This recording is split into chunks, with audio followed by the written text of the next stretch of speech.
While seasons may change, there's one thing that doesn't, and that's the risk of fleas and ticks to pet health, right? They get affecting it no matter what season it is. So joining me now is renowned veterinarian and pet advocate, Dr. Lisa Lippman, and she's going to share advice on protecting our dogs and cats this season. We're happy to have you here, doctor.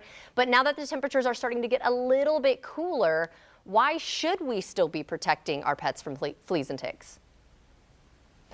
Yeah, that's a great question. Thanks for having me, Jordan. So, as we know, so I always say I think fleas and ticks are going to take over the world. They carry more and more disease every year, and they're really hard to kill. Obviously, we all know about Lyme disease. That's one of thousands of tick-borne diseases out there that can have devastating health consequences to pets and their humans.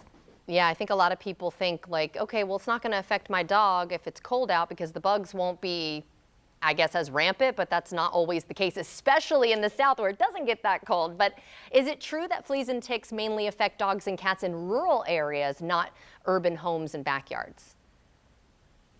Yeah, well, I love dispelling that myth because being a veterinarian in New York City for almost 10 years, I can tell you that nothing is further from the truth. As a matter of fact, I removed a tick from my neighbor's dog last night. So really, as the weather drops, they're also clamoring for that warm meal, and they're really trying to grab a hold of you or your pet. So it's really important to stay protected. Okay, good to know. Then what is the best way, in your opinion, that we should be protecting our pets during fall and winter? Yeah, well, the product that I love and the product that I use on my own dog is the Seresto collar. I love it because it lasts for 8 continuous months, so it's really easy to use. It's an affordable option. You can get it at your vet or at a local retailer. And I especially love that fleas and ticks don't have to bite in order to die. They're repelled through contact.